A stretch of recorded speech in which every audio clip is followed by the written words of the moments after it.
오늘 본문은 여러분들이 잘 외우고 알고 계시는 말씀입니다. 1절부터 3절까지의 말씀을 한 3개의 단락으로 구분할 수 있는데, 첫 번째는 아브라함에게 하나님이 하신 말씀이에요. 첫 번째는 너는 가라. 두 번째는 나의 복을 받으라.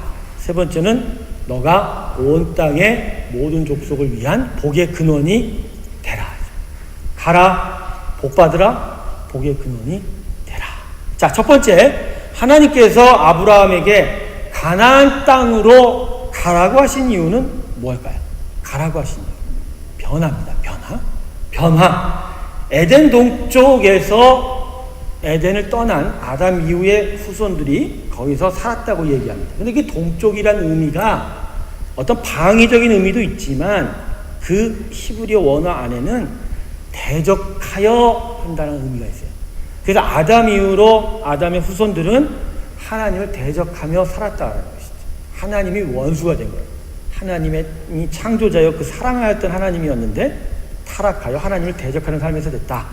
그러기에 그런 땅에서 이제는 다시 하나님 땅으로 와라라는 의미가 이 아브라함의 본토 친척 아비집을 떠나 가나안 땅으로 가라라는 의미에 들어가 있는 거죠. 즉 타락하여 하나님을 대적하는 삶에서 떠나 변화해라.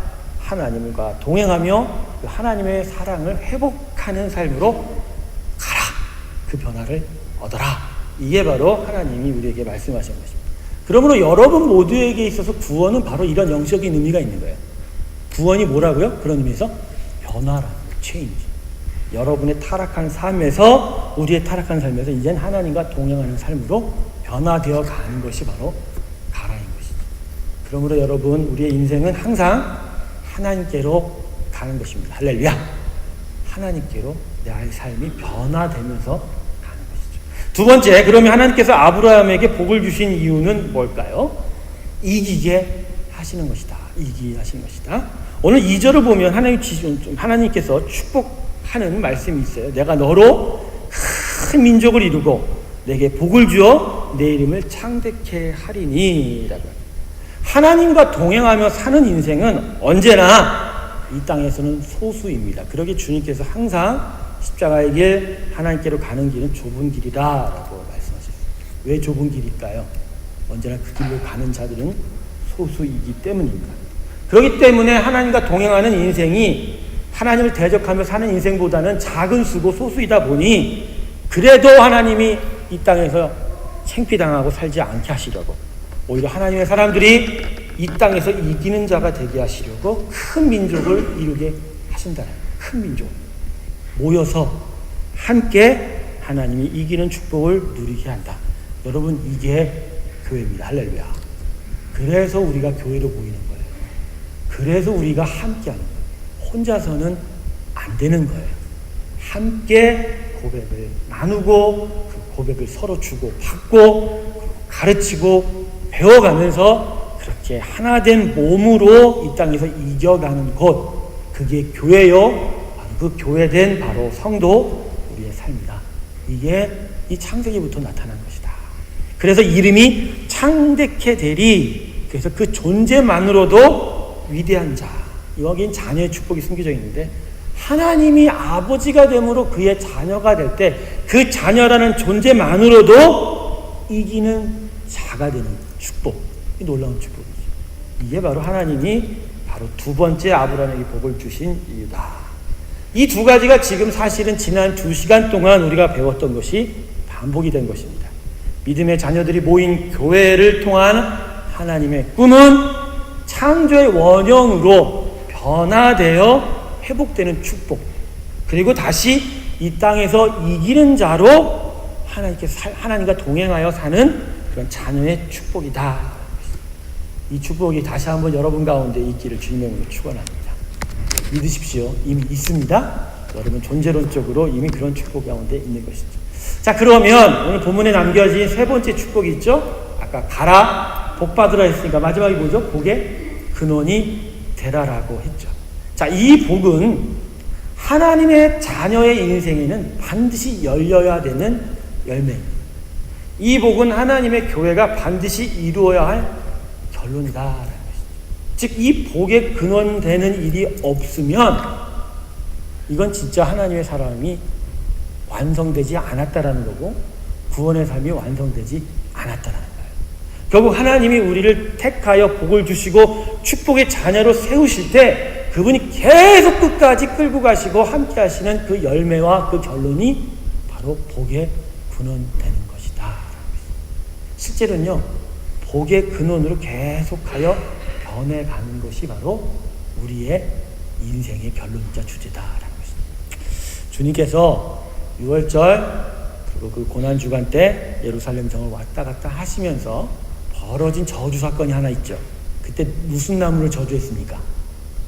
무화과 나무를 저주했어요. 근데 그 무화과 나무를 저주할 때 그 계절이 몇 월달이에요? 음력인간 똑같아요. 여러분 6월절, 즉 부활절은 어떻게 계산합니까?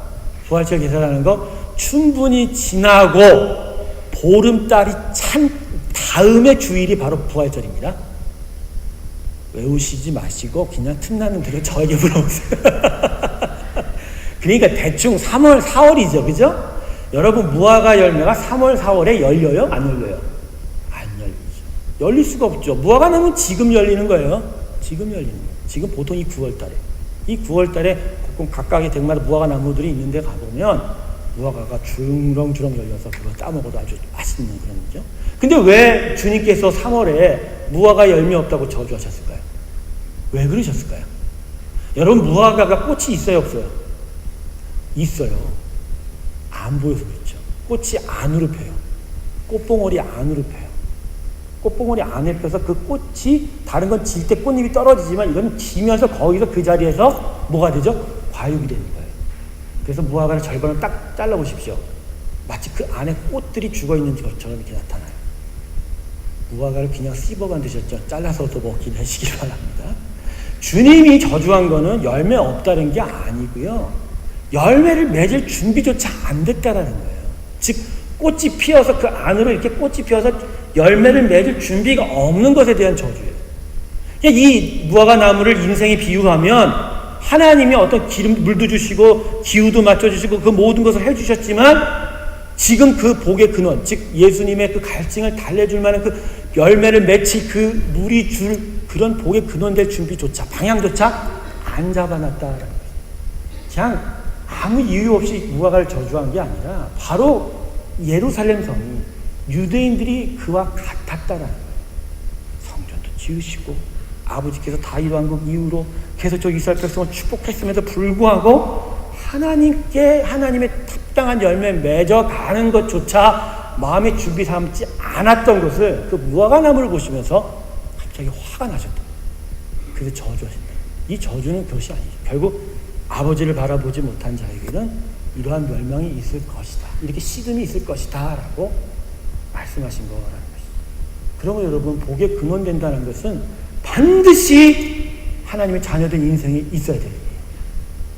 복의 근원이 된다는 것은 반드시 하나님의 교회가 이루어야 될 결론이다라는 것입니다. 여러분, 우리 인생의 가장 큰 두 계명 주님께서 가르쳐주셨습니다. 쉽게 하나님 사랑, 사람 사랑, 이웃 사랑이죠. 하지만 사람은 타락한 그 모습대로는 아무것도 지킬 수가 없어요. 이 모든 계명을 지킬 수가 없어요. 그래서 하나님께서 첫 번째로 이 모든 두 계명 지키기 위해서 그분이 먼저 하시죠. 사랑할 수 없는 우리 인생에게 뭘 주시죠? 사랑할 수 있게 만드시는 거예요. 사랑을 주시는 거예요. 엄청난 사랑을 주시죠. 자기 아들을 죽이는 사랑. 당신의 모든 걸 주는 거예요. 그래서 사랑 없는 자들이 사랑을 배우게 돼요. 사랑 없는 곳에서 사랑을 충성히 나누는 것으로 이동하게 되고, 그래서 하나님의 사랑을 가득 채워 사랑할 수 있는 자의 준비가 된다는 거예요. 하지만 거기서 끝나지가 않아요. 하나님은 반드시 당신의 사랑을 채워가면서 그 사랑이 그 받은 자의 삶을 통하여 온 세상으로 흘러가게 하는 것이죠. 거기서 두 개가 나타나는데 예배가 나타나는 것입니다. 예배. 하나님을 모르면 예배할 수 없어요. 하나님을 모르는 자는 함께 이 자리에 있어도 예배하는 게 아닙니다. 정말 진정한 예배는 하나님의 사랑을 알아 정말 하나님을 사랑한다고 고백하는 것입니다. 할렐루야. 그게 바로 복의 근원의 첫 번째예요. 내 안에 하나님의 사랑이 임하여 이 사랑이 흘러가 여기서 하나님에 대한 예배가 나타나는 거예요. 두 번째는 뭐냐면 그리고 나서 나에게 준 복을 통하여 이웃에게 하나님의 그런 축복이 흘러가는 것. 여러분, 이게 바로 우리 믿는 자들이 복의 근원이 된다는 것의 의미입니다. 우리가 복의 근원이 되라는 축복을 받은 것이 바로 이런 모습이다라는 것이죠. 여러분, 이게 진정 하나님의 영광을 구하는 삶입니다. 하나님의 영광은 다른 데 있지 않습니다.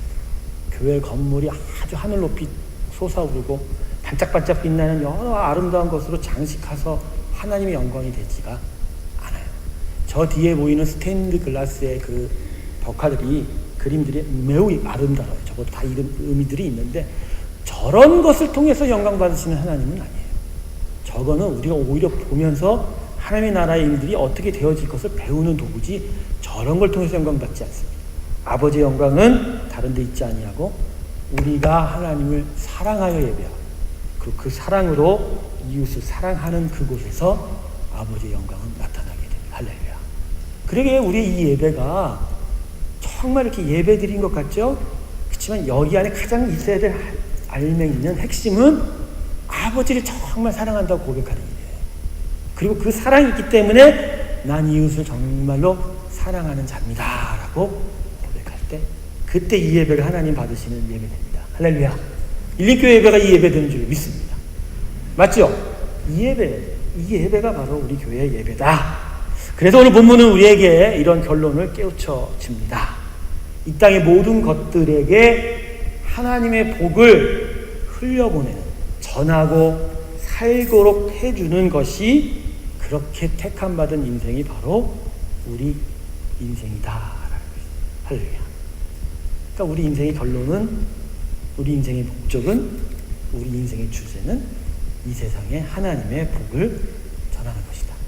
그게 거꾸로 얘기하면, 다른 말로 하면 하나님께 영광을 드리는 삶이다라는 것이죠. 옆 사람과 이렇게 한번 나눠볼까요? 나의 사랑에서 하나님은 영광을 받으신다. 서로에게 축복하겠습니다. 지금 문장에 뭐가 문제가 있어요? 뭐 문법을 따지시는 것 같고 의미를 따지시는 것 같아요.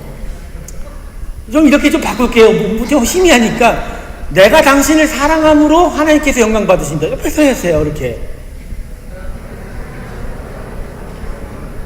오늘 성가대가 일부러 한 주 쉬는 가운데 부부끼리 많이 앉으셨는데 서로 말씀하기가 그렇게 거꾸로 오세요? 참, 이 부부로 산다는 것은 매 시간 매 초마다 사랑한다라는 고백하는 게 이게 어색하면 안 되는데 이렇게 이런 자리에서도 이렇게 어색해 보이니 이 집에서 얼마나 사랑한다는 고백을 안 할까? 우리 청년들이 보고 배우면 안 되겠죠? 그렇죠? 그래요. 우리의 사랑 나눔, 서로 사랑을 배우고 사랑을 전하고 사랑을 가르치고 그렇게 사랑하는 가운데서 하나님이 영광 받으신다. 자, 저를 따라합시다. 하나님의 사람은 하나님 안에서 하나님과 함께 하나님의 영광을 구하는 자이다. 제가 하여간 이 자리에 있는 것 동안은 이것만 계속 긁어먹을 거예요. 이게 제일 나아요. 하나님의 사람은 하나님 안에서라는 것은 하나님이 선택하여 당신의 아름다운 모습으로 회복시킨다는 것이고, 하나님과 함께라는 것은 그분의 동행함으로, 그분의 믿음으로 이겨가는 인생이 된다는 것이고, 그래서 하나님의 영광을 찾고 구하는 인생이 되는 것이다. 할렐루야. 조만간 책이 나옵니다. 구판 번역 책이 10년 안에 나오겠죠. 하여간 여러분들한테 50% 할인해서 팔도록 하겠습니다. 저자 사인회나 나누도록 하겠습니다. 자, 3절 하반절에 하나님께서 이렇게 말씀하십니다. 땅의 모든 족속이 너를 인하여 복을 얻을 것이다. 전 여기서 예수 그리스도의 십자가, 그리고 그분의 십자가의 고난을 떠올려 봅니다. 십자가 위에 극심한 고난 가운데서, 아버지께 버림받은 그 고독한 외로운 가운데서, 그러나 끝까지 순종과 헌신을 이루심으로 우리가 구원의 축복을 얻고 이 복된 자녀로 사는 놀라운 일들, 그 열매를 맺게 되었거든요. 결국 그분이 십자가에 계심으로 우리가 복을 얻었고 예수님께서 이 땅에 복의 근원이 되신 것이다. 아브라함에게 말씀하신 너는 복의 근원이 될지다라는 것은 바로 이 아브라함으로부터 시작된 믿음의 일들 안에 결국 아브라함의 후손으로 오실 예수 그리스도로 인하여 완벽한 복의 근원이 나타나게 될 것이고, 그리고 그 예수 안에서 구원을 얻은 자들이 그 아브라함과 동일한 복의 근원의 일들을 행하게 될 것이다라는 것. 결국 이 사건 안에는 예수님의 십자가가 있다라는 것입니다. 저는 여기서 모든 만물과 우리를 끝까지 특별하게 사랑하시는 그 하나님의 마음을 깨닫습니다. 자신의 아들 죽여서라도 우리 살리려고 예수를 복의 근원 삼으시면서까지, 죽음으로 복의 근원 삼으시면서까지 우리를 사랑하셨던 하나님의 사랑, 저는 이 창세기 본문에서도 그걸 느끼게 돼요. 그래서 여러분, 본문을 통한 하나님의 교훈은 십자가입니다. 누가 한숨하셨어요? 또 십자가야 라고 한숨을 쉬시는 분. 네, 여기에 또 말씀하세요. 항상 십자가입니다. 할렐루야. 또 십자가 하시는 여러분에게 하나님께서는 오늘 성령이 항상 십자가야 라고 하십니다. 여러분, 십자가 없는 성경 구절은 하나도 없어요. 제가요, 이 교회 청빙을 받기 위해서 인터뷰를 할 때 청빙위원들 중 한 분이 목사님은 도대체 왜 십자가를 그렇게 강하게 힘주어 말합니까? 라고 했을 때 제가 뭐라고 한 줄 아세요? 십자가밖에 없잖아요 라고 대답을 했어요. 그래서 제가 여기 있습니다. 할렐루야. 그래서 여러분이 또 십자가야 라고 하는 건 그건 하나님의 선택 이후에 여러분이 반기를 드는 거예요. 하나님께서는 목사들을 통해서 가르칠 오직 한 가지는 십자가입니다. 성경 구절에 그 어떤 한 구절도 십자가 없는 구절이 없어요. 예수 십자가로 우리 구원하셨기 때문에 우리에게 향한 하나님의 마음, 생각, 그 모든 가르침은 이 십자가를 통과하여 들어가요. 십자가가 하나의 렌즈예요. 여기를 통하여 증폭이 되고 우리에게 적절하게 적용이 되어 나아가지 십자가가 없으면. 그래서 여러분 성경 구절 볼 때 읽을 때 예수님 십자가라는 렌즈를 들이대지 않고서는 절대 하나님의 말씀을 제대로 해석할 수가 없습니다. 그렇기 때문에 성경 아무나 읽는 게 아니에요. 그냥 읽으면 소설책이에요. 그냥 읽으면 이야기책이에요. 하지만 예수 그리스도의 마음으로 읽기 시작하면 생명의 말씀입니다. 할렐루야. 그게 생명이죠. 생명이죠. 하나님의 복을 먼저 받은 자들이 자기의 십자가를 지는 일을 통해서 결국 복의 근원이 이루어지는 것이다. 온 땅으로 하나님의 축복이 흐르는 것이다. 자, 생각해 보세요. 아브라함을 불러 복을 주었어요. 여기서 끝나도 될 일이에요. 하나님의 축복과 사랑은 그만큼이면 아브라함에게 충분해요. 그런데 왜 3절이 왜 덧붙여졌냐고요. 2절 하반절부터 3절이 왜 덧붙여졌냐고요. 아브라함을 불러 그를 복 준 것의 최종적인 목적이 뭐라고요? 복의 근원 되는 거예요. 결국 아브라함은 자신은 복을 받을지라도 그러나 결국 그 복을 받는 과정 속에서 십자가를 진 거죠. 십자가를 지고 결국 그 십자가를 통해서 온 땅으로 하나님의 축복이 흘러가게 했다. 그래서 저는 여러분 이 3절 하반절에 있는 땅의 모든 족속이 복을 얻는 것이 너로 인해 라는 이 말씀, 아브라함에게 한 말씀이 저는 읽을 때 저한테 하는 말씀으로 들렸어요. 땅의 모든 족속이 너 복님이를, 채복님을 통하여 나타날 것이니. 여러분에게도 똑같아요. 지금 우리에게는 너로 인해가 아니고 나로 인해서라고 들려야 합니다. 이 땅의 모든 족속들이 복을 얻는 것이 누구로 인하여? 나로 인해서. 가끔은 어떤 분들이 그러죠. 아니야. 우리 목사님만을 통해서 이루어질 거야 라고 하시는 분들이 꽤 많아요. 절대 안 그러죠.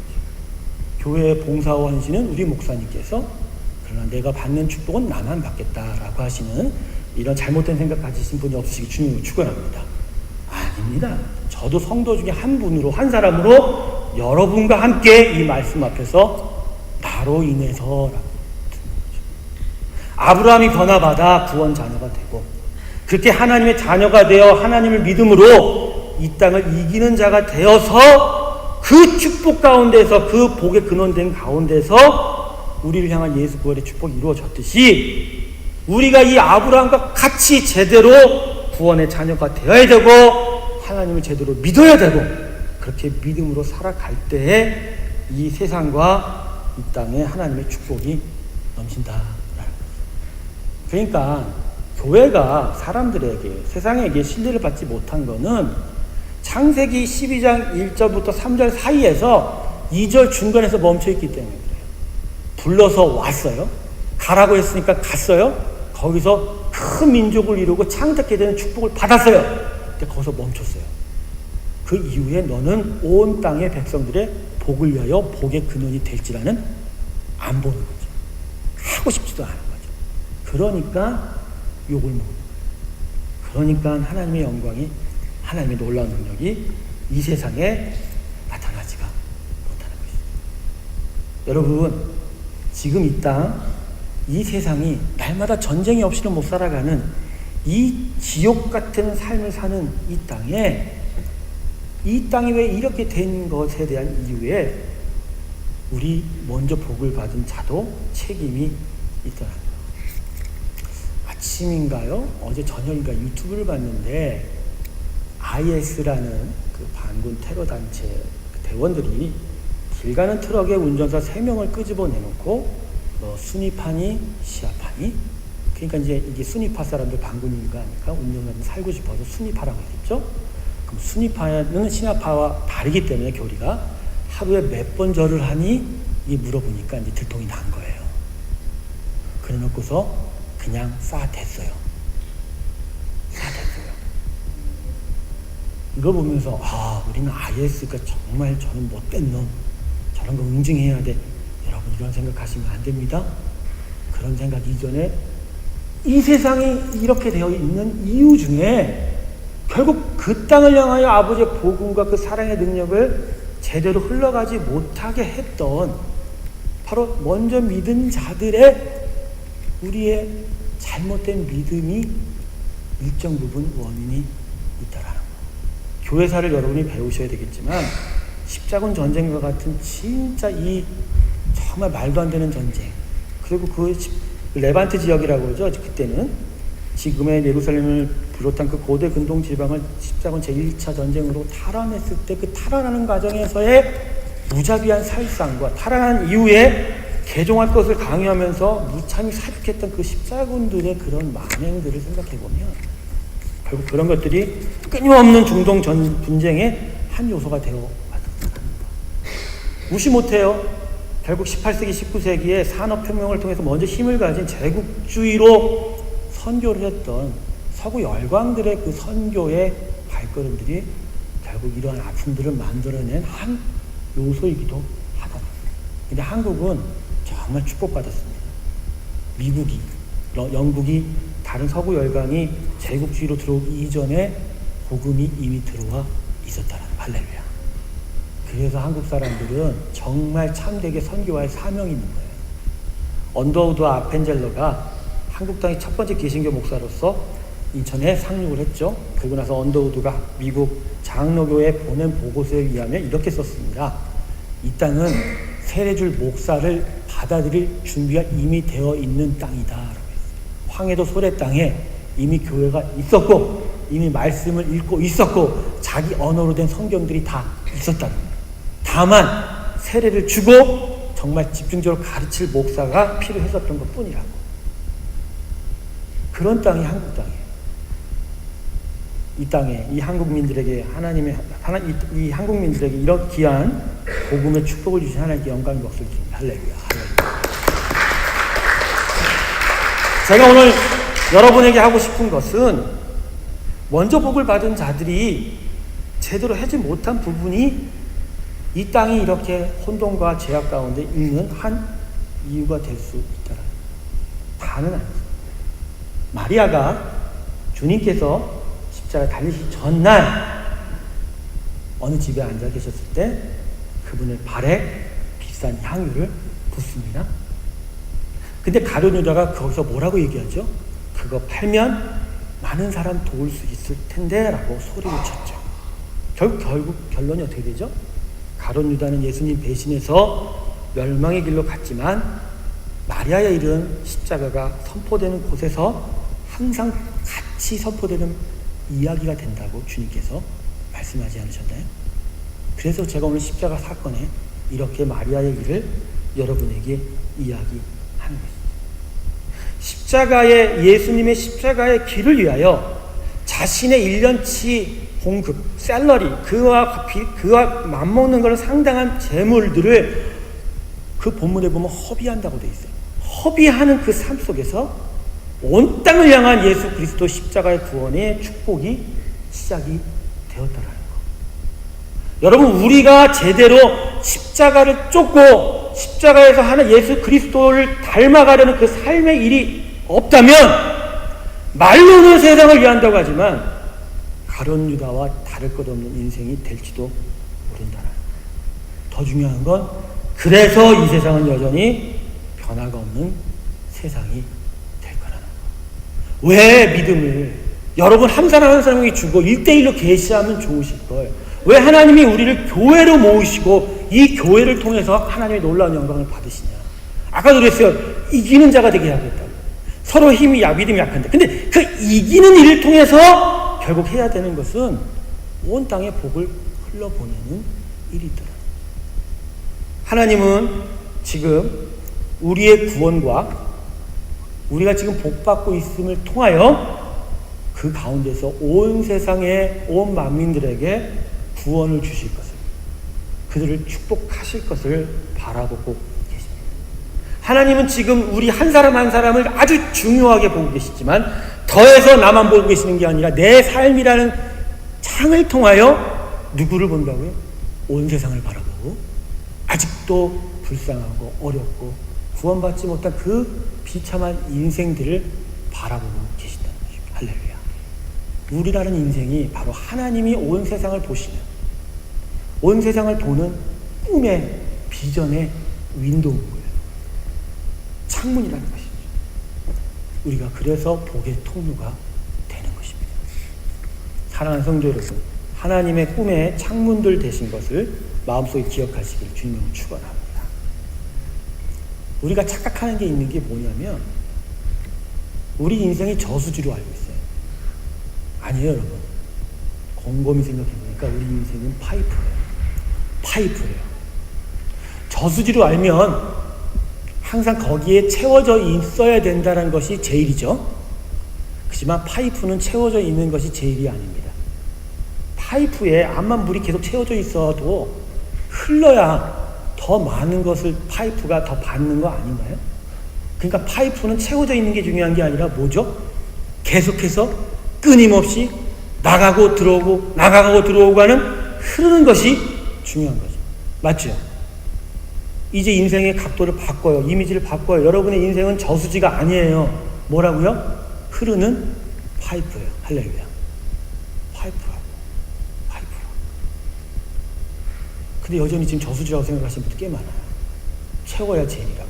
절대 안 채워져요. 안 채워진다니까요. 많이 흐르면 흐를수록 그게 우리 인생의 축복입니다. 그게 우리 인생을 복 주시는 하나님의 말씀, 하나님의 축복이라는 것입니다. 여러분, 복의 근원이 되다라는 것은 우리가 복을 줄 수 있다라는 말이 아니에요. 이 말씀은 우리로부터 다른 곳으로 복이 이동되는 통로라는 이야기죠. 복은 오직 하나님께로부터 시작됩니다. 그분만으로 복이 주어지는 것이죠. 그런데 받는 거 신경 쓰고 채우는 거 신경 쓰면 흐르지 못하면 썩게 되어 있죠. 제가 우리가 정말 안타까운 일 중에 하나가 이런 말이죠. 내 돈 나간 줄 알고 애통해하지만 실은요, 그거 자기 돈 나간 거 아니라 하나님의 돈이 우리 인생의 파이프를 통해서 흘러간 거라는 거. 제가 느닷없이 이 얘기할 때 여러분들 이상한 소리 하나 했죠. 제가 앞뒤 이렇게 서술시가 붙으면 참 마음들이 아프기 때문에 그냥 앞뒤 잘라서 얘기하는 거예요. 그게 서로 좋아요. 입장이. 그러니까 내 돈 나간 줄 알고 애통하는 인생 보면 내 돈 나간 거 아니에요. 원래 그분 거예요. 그분이 내 인생에 들어와서 나라는 파이프 속에서 나를 즐겁게 하고 기쁘게 하면서 흘러가는 것이죠. 하나님은 순환시키세요. 순환이 되어야 돼요. 하나님 것이 순환이 되지 않으면 그거 절대로 복되지 않게 한다. 제가 이번에 이사를 준비하면서 많은 걸 깨달았는데 내 돈 절약한다고 하는 것이 때로는요 타인에게 손해입혀요. 절약이 미덕이 아닙니다. 귀 있는 자는 들을지어다. 이거 깨달으세요. 절약하는 것이 절대로 축복이 아니에요. 어떤 때. 그러니까 기도해야 돼요. 이게 지금 이 상황이 하나님의 영광을 위해서 어떻게 해야 되는지를 고민 좀 해봐요. 고민 좀 해요. 제가 예로 들어볼게요. 교회 건물 공사할 때 이런 일이 참 많아요. 누가 교회에 돈 싸다 놓고 교회 건물 공사하는 사람들은 없잖아요. 그러니까 돈이 별로 없지만 그래도 믿음으로 하기 시작한다고요. 그런데 거기서부터 문제가 생기기 시작해요. 또 교회 성도들 안에는 이래저래 은사가 있어서 이런저런 직업들이 있잖아요. 특별히 건물 짓는데 디자인도 필요하고 카페도 깔아야 되고, 그죠? 의자도 사야 되고, 목수도 필요해요, 그죠? 그럴 때면 대부분이 어떻게 해요? 강제로 시키잖아요. 아, 이 무슨 집사니, 아, 이거 진짜 1,000만 원짜리 내가 500만 원에 해줘. 아, 이거 좀 해줘. 그러잖아요. 여러분, 그렇게 되면요, 공사 주고 가격 낮추면 반드시 해요. 가격 낮아진 만큼 질도 떨어집니다. 결국은 이건 하나님의 영광 안 된다는 거예요. 제가 만일 오늘 우리와 여러분과 함께 이 교회 성전을 다시 재건축한다, 그래서 그런 공사를 하기 시작했다 그러면요, 저는 우리 교회 성도들한테 절대 일 안 맡깁니다. 일을 맡겨도 제값에 맡깁니다. 당신이 세상에서 열심히 일할 때 견적 그대로 가져오라고, 그대로 돈 줍니다. 근데 그게 하나님께 영광입니다. 왜요? 교회가 인색한 곳이 아니고 교회가 오히려 정말 제대로 값을 쳐주고 사람을 제대로 인정해주는 곳이라는, 여러분 이렇게 됐을 때 세상이 교회에 대한 인식이 바뀌어지고, 이게 영향력이고 이게 복음의 일입니다. 할렐루야. 돈을 아끼는 거 그게 중요한 게 아니고요, 정말로 우리가 그들에게 전해야 될 것. 근데 복음을 아끼고 아끼지 말라는 복음을 아끼고 돈만 아끼려고 문제가 생깁니다.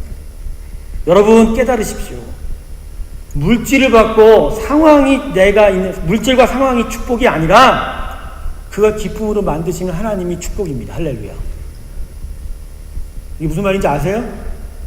하나님이 나한테 기뻐서 어떻게 돼서 무슨 일을 했는데 1,000만 원을 줬다고 쳐요.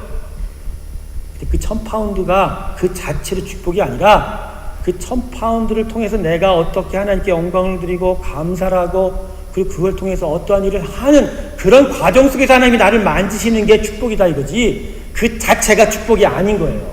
할렐루야. 이걸 깨달으셔야 돼요. 오늘 아침에 어느 한 형제가 자기가 생일이라고 자랑을 하더라고요. 그러면서 이제 또 케이크를 5개를 받았다고 딸랑딸랑 들고 다니더라고요.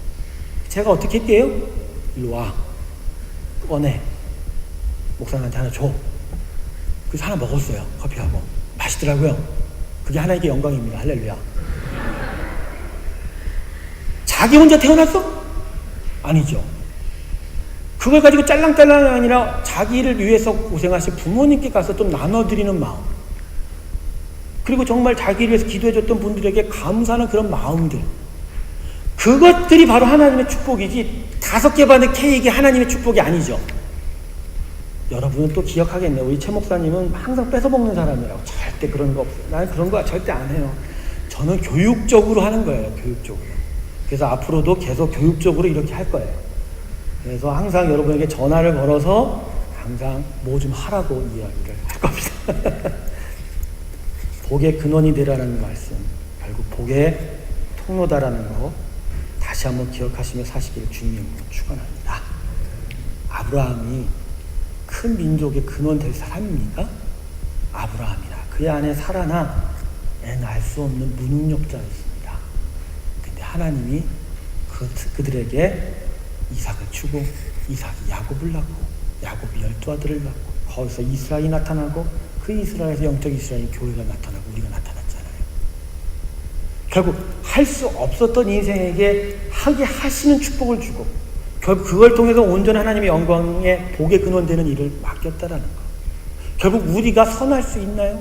우리가 의로울 수 있나요? 우리는 무능력자라는 거예요. 그런데 우리를 온전한 의로운 자로 지금 세우시고 더하여 이기는 자의 자녀된 축복을 허락하셨는데, 뭐가 두려워서, 뭐가 아까워서 하나님의 복에 근원되는 것이 어렵다 하신다. 할렐루야. 여러분, 정말 내가 내 인생이 어떤 인생이라는 걸 깨닫기 시작하면 그때부터 하나님께 자연스럽게 헌신합니다. 저요, 대학 잘 나왔어요. 저요, 외모 좋았어요. 안 믿으겠지만 진짜라니까. 저요, 전도 유망했어요. 그리고서 인상 몸 병 얻었고 회사 그만두고 집에서 막 할 일 없는 백수 되다가 인생 꼬여 이렇게 왔다고 쳐요. 근데 지금 살만해요. 근데 제가 이전에 내가 그랬는데 내가 고생했다고 그거 다시 회복한다고 그렇게 나가면 그게 제대로 되는 인생입니까? 저는 그렇게 안 느꼈어요. 예전에 내가 살았던 방식이 다 악의 방식이라 거기서 나에게 아픔이 있었지만 오히려 그걸 통해서 내가 이렇게 된 게 나에겐 너무나 축복이에요. 내가 병을 걸려 아팠거나 아니면 그 병이 안 걸려서 계속 살았거나 둘 다 나에게는 가장 아픈 기억이에요. 오히려 거기서 회복된 내 자신이 놀라운 하나님의 은혜 가운데 있다는 것을 깨달았습니다. 그러기 이전의 모든 것들이 다 나에게 축복이더라고요.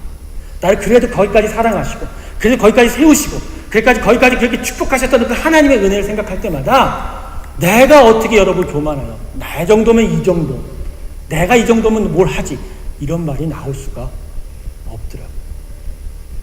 그래서 여러분, 그래요. 전 담임 목사님 차도 닦았어요. 교회 청소 매일 했었어요. 진짜 못 해본 거 하나도 없어요. 방송시들도 자막, 그 운전하는 거, 심지어는 목사님이 농장 가고 감자 농사지라는 것까지 다 했습니다. 돌고르는 거지. 잘못됐죠, 목사님이. 공부하는 신학생한테 농사지라고 하는 거. 근데 그 목사님은 잘못했어도 그걸 받아들여서 거기서 그거 섬겼던 나는 하나님의 축복 가운데 있었습니다. 할렐루야. 제가 여러분에게 선과 의를 판단하는 것이 먼저가 아니라 내가 하나님 은혜 안에서 내가 누구라는 거 먼저 깨닫고 그렇게 겸손하게 인생을 살 때 거기서 진짜 복에 근원되는 인생이 시작이 됩니다. 할렐루야. 이거 깨달아야 돼요. 무슨 일만 있으면, 뭐만 있으면 입에서 이것부터 나와요. 그건 시작이 안 돼요. 하나님의 역사. 아니에요. 정말 하나님이 나를 할 수 없었던 나를 여기까지 축복했다는 것을 깨닫게 됐을 땐 그 모든 것을 다 하게 될 줄로 믿습니다. 이 귀한 복의 근원 인생 되시길 주님을 축원합니다. 여러분, 다른 사람에게 복 끼치고 삽시다. 이 세상에 복을 흘려보내면서 삽시다. 그게 우리 인생의 궁극적인 목적입니다. 복을 나누지 않고 혼자만 움켜진다면 그거 아무런 가치 없는 그저 썩어갈 것에 비하지 않습니다. 여러분, 나누어주는 기쁨, 흘려보내는 즐거움, 거기서 참된 인생의 의미를 깨달을 때 우린 진짜 복에 근원된 인생, 아버지의 완벽한 아름다운 인생으로 변하게 될 것입니다. 이 귀한 일이 우리 가운데 있길 주님의 축원합니다. 기도하시겠습니다. 감사하신 하나님 아버지,